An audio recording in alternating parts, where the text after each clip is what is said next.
Reverend Bhaskar sir, distinguished guest on the dais, Pastor P. Shantkumar Garu and Pastor Yesuratnam Garu, and Christopher, the treasurer of Methodist Trust, and the Pastor Nirikshan Garu, and the respected dignitaries of our beloved Akshara directors, parents, teachers, and my dear beloved children.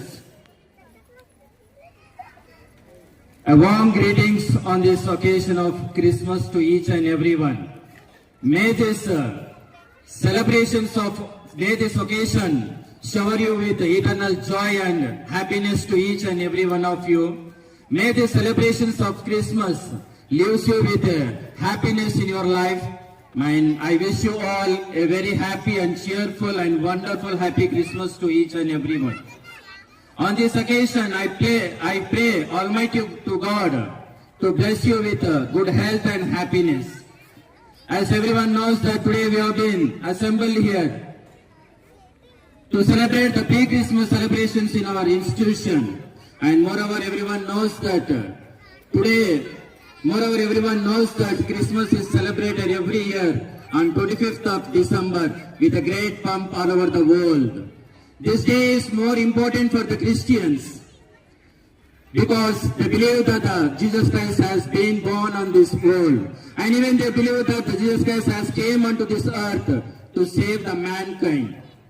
There are many preachers are there regarding the Jesus Christ. Among them, I wanted to say a few preachers to you. The Jesus Christ speeches was that worship to God. The Jesus Christ speeches was that worship to God. Love every human beings. Treat others as you treat yourself. And moreover, you should not have a jealous on any person. These are some of the preachers where the Jesus Christ has been said for the humankind. Jesus Christ always gave a great simplicity and humanity of this nature. And moreover, on this occasion, we should take the word as well as we have to follow the true spirit, what the Jesus Christ has been shown to us. What does the true spirit mean, sir? The true spirit is nothing but we have to love each and everyone, and we should never have a jealous on any person. Moreover, whenever this Christmas occurs, there are three things which is always pops in our mind. The main thing is that, sir, I want to remind you one thing that whenever the Christmas occurs, even I was a student from the Christian minority institution. I have studied even in the Christian school also. So whenever in my childhood days, whenever this Christmas used to celebrate, there are the three main important things which always pops in my mind. One thing is Santa Claus, Christmas తాతని ఇప్పుడే చూసాం మనం. ఎందుకు ఈ Christmas తాత అనేది Christmas రోజు అంత ఇంపార్టెన్స్ ఇవ్వడం జరుగుతుంది? రెండో విషయం ఏంటిదంటే ఆ స్టార్ ని ఒక్కసారి గమనించండి విద్యార్థులారా. ఎందుకు ఈ క్రిస్మస్ రోజు ఆ క్రిస్మస్ స్టార్ ని ప్రతి క్రిస్టియన్స్ వాళ్ళ ఇంటిలో కూడా పెట్టుకుంటారు అనేది ఒక్కసారి నాకు మైండ్ లో తట్టు ఉంటుంది అప్పుడప్పుడు. ఇంకో విషయం, అక్కడ క్రిస్మస్ ట్రీ కూడా అలంకరించబడింది. క్రిస్మస్ పండుగ వచ్చిందంటే ప్రతి క్రిస్టియన్ వాళ్ళ ఇంట్లో కూడా ఖచ్చితంగా అలాంటి క్రిస్మస్ ట్రీ ఒకటి ఖచ్చితంగా అలంకారంగా చేసుకొని వాళ్ళ ఇంట్లో పెట్టుకోవడం జరుగుతుంది. ఎందుకు ఈ మూడు విషయాల గురించి అంత ఇంపార్టెన్స్ ఈ క్రిస్మస్ రోజు ఎందుకు ఇవ్వడం జరుగుతుందని ఒక్కసారి నేను విశ్లేషించుకుంటే నాకు దొరికినటువంటి సమాధానాన్ని ఒక్కసారి మీ ముందు వివరించడానికి ప్రయత్నం చేస్తాను విద్యార్థులారా. If I'm wrong sir, please suggest. If I am wrong, please suggest and kindly once again give the importance of these three things. విద్యార్థులారా, జస్ట్ ఇంతకు ముందే మనం శాంటా క్లాస్ ని చూసాం. అందరం మనం ప్రేమతో క్రిస్మస్ తాత అని పిలుచుకుంటాం. ఒక్కసారి ఆ శాంటా క్లాస్ గాని క్రిస్మస్ తాత గాని ఒక్కసారి స్టేజ్ పైకి రావాల్సిందిగా కోరుతున్నాను.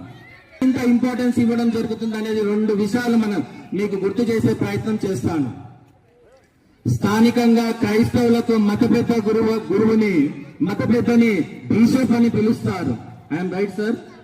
స్థానికంగా క్రైస్తవులకు మతపెద్దగా వ్యవహరించే వారిని బిషప్ అని పిలుస్తారు. క్రిస్మస్ తాతగా పేర్కొందినటువంటి వ్యక్తి కూడా ఒక బిషపే. మీలో ఎవరన్నా చెప్పగలదా అసలు అతని పేరేమిటో? అందరు మనం శాంటా క్లాస్ అని పిలుచుకుంటాం. అసలు పేరు ఎవరన్నా చెప్పగలరా? ఈ క్రిస్మస్ తాత పేరు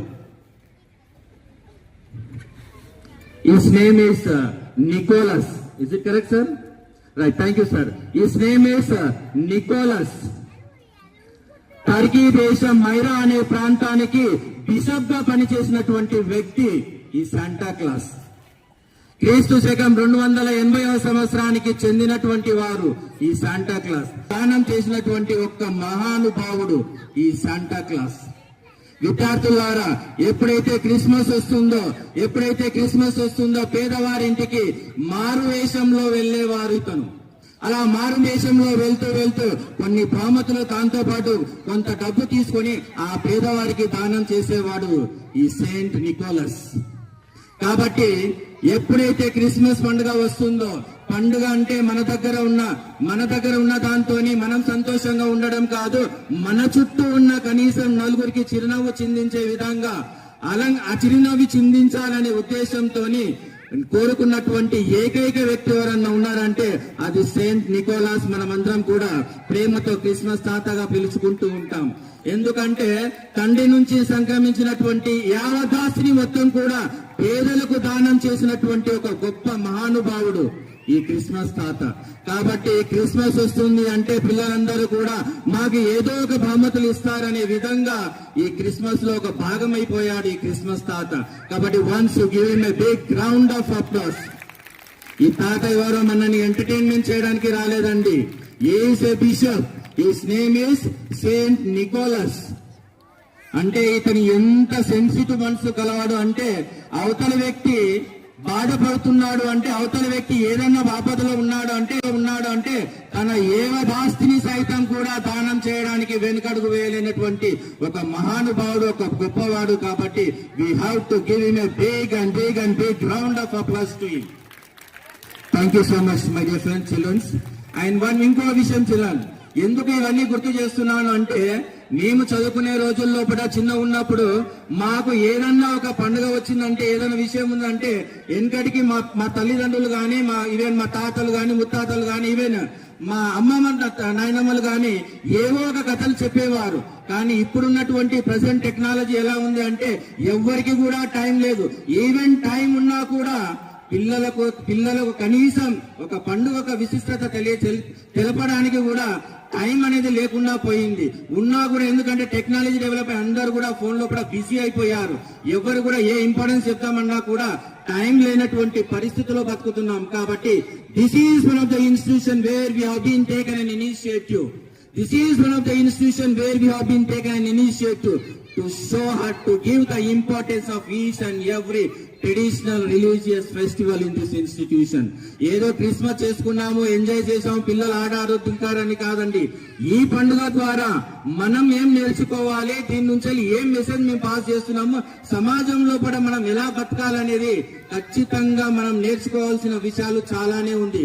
కాబట్టి అప్పుడప్పుడు మనం నిర్వహించినటువంటి ఇలాంటి కార్యక్రమం ద్వారా సమాజానికి ఏదో ఒకటి ఖచ్చితంగా ఒక మంచి మెసేజ్ ని పాస్ చేసే విధంగా ఇలాంటి కార్యక్రమాలు మా అక్షర పాఠశాలలో నిర్వహించడం జరుగుతుంది. కాబట్టి ఈ క్రిస్మస్ తాత గురించి ఒక 2 విషయాలు చెప్పడం జరిగింది. అంతేకాదు విద్యార్థులారా, ఒక్కసారి ఆ క్రిస్మస్ స్టార్ ని చూడండి, ఎలా వేలాడుతున్నాయో. ఎందుకు ఈ క్రిస్మస్ రోజు ఈ క్రిస్మస్ స్టార్ ని ప్రతి క్రిస్టియన్ ఇంట్లో ఎప్పుడైతే క్రిస్మస్ వస్తుందో కనీసం ఒక 1 మంత్ నుంచి అన్న ఈ క్రిస్మస్ స్టార్ ని వాళ్ళ ఇంటి లోపల అలంకరంగా అమర్చడం జరుగుతుంది. దీని ఎందుకు జరుగుతుంది అనేది కూడా నాటక రూపంలో మన విద్యార్థులు చక్కగా ప్రదర్శించడం జరిగింది. ఎంతవరకు మీరు అబ్జర్వ్ చేశారు, ఎంతవరకు మీకు ఆ జ్ఞానాన్ని అందిపుచ్చుకున్నారో నాకు తెలియదు. కానీ 2 విషయాలు మాత్రమే చెప్పి ఉపన్యాసాన్ని ముగించే ప్రయత్నం చేస్తాను. విద్యార్థులారా, యేసుక్రీస్తు జన్మించినప్పుడు ఆకాశంలో ఒక కొత్త నక్షత్రం పుట్టుకొచ్చిందంట. యేసుక్రీస్తు జన్మించినప్పుడు ఆకాశంలో ఒక నక్షత్రం పుట్టుకొచ్చిందంట. అది అన్ని నక్షత్రాలకెల్లా ప్రకాశవంతంగా వెలుజిల్లుతుందంట.